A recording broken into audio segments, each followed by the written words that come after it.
अगर आपसे पूछें कि अमिताभ बच्चन की पहली फिल्म कौन सी है तो आप कहेंगे सात हिंदुस्तानी। आप सही भी हैं और गलत भी।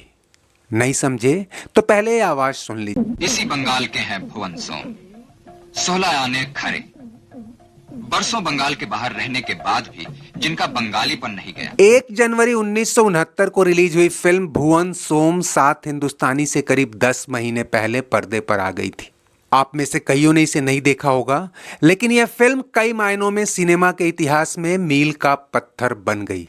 यह कमर्शियली भले ही हिट नहीं हुई, लेकिन उस साल इसने बेस्ट फिल्म का नेशनल अवार्ड जीता था और आगे चलकर पैरेलल सिनेमा की बुनियाद साबित हुई। यह फिल्म एक और वजह से सिनेमा के इतिहास में दर्ज हो गई और उस पर जाने से पहले आपको एक और आवाज पहचाननी होगी। बहनों और भाइयों, मैं आपका दोस्त। बचपन और जवानी की यादें। ये गीतमाला सिर्फ एक हिट प्रोग्राम नहीं है, वो मेरी 60 के दशक में बिना का गीतमाला जैसे कई रेडियो प्रोग्राम्स से अपनी पहचान बनाने वाली यह आवाज करीब आधी सदी तक रेडियो पर राज करती रही। ये अमीन सयानी हैं, जिन्हें king of radio, the radio man of India और गोल्डन वॉइस जैसे कई और नामों से जाना जाता है। बात उन दिनों की है जब 60 के दशक में अमीन सयानी की तूती बोल रही थी और ऑल इंडिया रेडियो में अनाउंसर या कमेंटेटर जैसे पदों पर नियुक्ति में उनका दखल रहता था। उन्हीं दिनों 25-26 साल का एक लड़का उनके दफ्तर के बाहर अपनी बारी का इंतजार कर रहा था, क्योंकि उसने मीटिंग का अपॉइंटमेंट ले रखा था। उसने पहले एक इंग्लिश प्रोग्राम में अनाउंसर के लिए आवेदन किया था, जो भारी आवाज के चलते रिजेक्ट हो गया और अब हिंदी के लिए ट्राई कर रहा था। हालांकि आवेदन तो यहां भी खारिज हो चुका था, लेकिन उसे लगा कि शायद सयानी से मिलकर आवाज सुनाए तो बात बन जाए। अचानक सयानी के केबिन में हरकत हुई और अंदर से एक प्यून की आवाज आई कि साहब को मीटिंग में कहीं जाना है और आज उनका शेड्यूल काफी टाइट है, वो किसी से मिल नहीं पाए। संभवतः सयानी जिस दुबले पतले और लंबे कैंडिडेट को फोटो देखकर ही खारिज कर चुके थे, उससे मिलकर टाइम वेस्ट नहीं करना चाहते होंगे।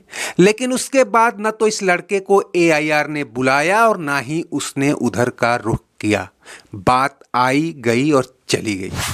लेकिन खुद अमीन सयानी की माने तो जब उन्होंने 1971 में आनंद फिल्म देखी तो उन्हें पहली बार ख्याल आया कि ये बाबू मोशाय के रोल वाला अमिताभ बच्चन वही अमिताभ बच्चन तो नहीं है जिसका आवेदन मैंने खारिज कर दिया था।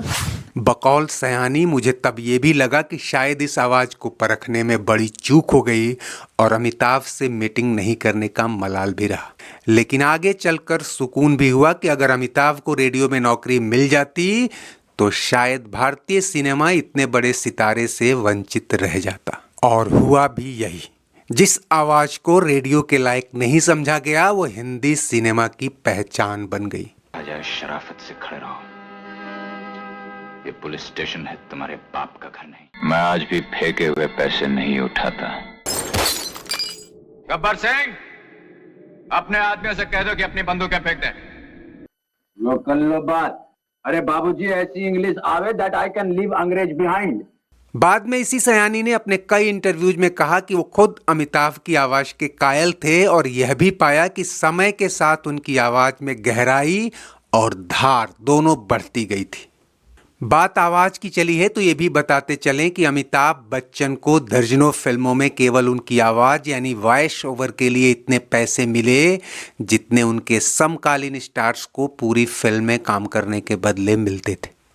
अमिताभ ने दर्जनों फिल्मों, सैकड़ों सोशल मैसेजिंग एड्स और कार्टून फिल्म्स में वॉइस ओवर दिया है।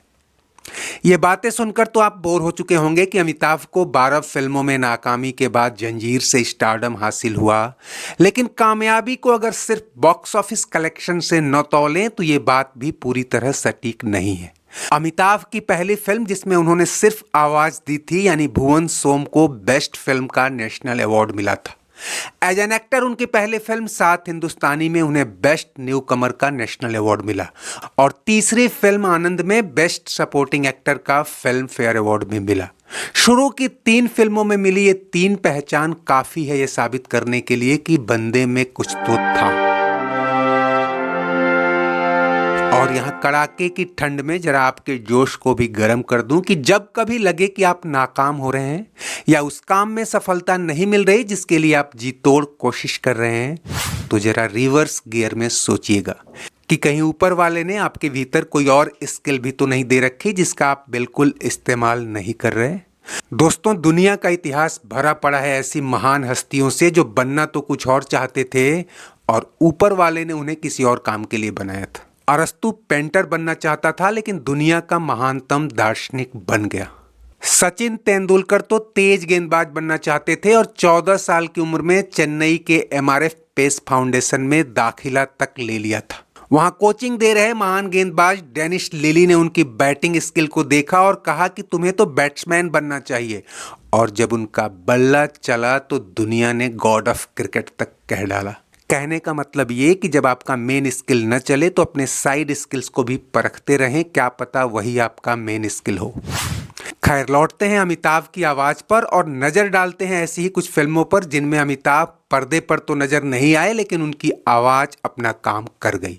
बावर्ची, बालिका बधू, बंटवारा, जुल्म की हुकूमत, तेरे मेरे सपने, हीरो हिंदुस्तानी, हेलो ब्रदर से लेकर लगान तक पर्दे के पीछे उनकी आवाज को भुनाने की कई कोशिशें हुई हैं। अमिताभ की आवाज को स्क्रीन प्ले राइटर्स ने ही नहीं, संगीतकारों ने भी खूब भुनाया है। तेरे अंगने में तुम्हारा क्या काम है जो है नाम वाला। मेरे पास आओ मेरे दोस्तों, एक किस्सा सुनो। नीला आसमां सो गया, रंग बरसे भीगे चुनर वाली रंग बरसे। क्या आपको पता है कि अमिताभ ने कितनी फिल्मों में गाने गाए हैं? यह संख्या आपके अनुमान से अधिक हो सकती है। कुछ तो इतने पॉपुलर हुए कि वर्षों बाद भी गुनगुनाए जाते हैं। फिलहाल आपको जो याद आए कमेंट बॉक्स में डालते चलिए। तो दोस्तों, नए साल में इस कामना के साथ कि आप भी अपने किसी एडिशनल स्किल को और निखारेंगे और उसका इस्तेमाल अपनी सफलता के लिए करेंगे, अपने दोस्त को इजाज़त दीजिए। चलते चलते वीडियो लाइक, शेयर और सब्सक्राइब कर लीजिए और कमेंट बॉक्स में हमेशा की तरह अपनी राय जरूर दीजिए। शुक्रिया, नमस्ते, आभार। लिम्फोसाकोमा बायोप्सी की? हाँ। तो यहाँ भेजने से क्या फायदा? क्या त्रिवेदी को मालूम नहीं कि इसका कोई इलाज नहीं? राजा, शराफत से खड़े रहो। ये पुलिस स्टेशन है, तुम्हारे बाप का घर नहीं। क्यों? मैं आज भी फेंके हुए पैसे नहीं उठाता। अगर किसी ने हिलने की कोशिश की तो भून के रख दूंगा। कि तू नहीं, तेरा गम, तेरी जुस्तजू भी नहीं। मेरे पास आओ मेरे दोस्तों, एक किस्सा सुनो।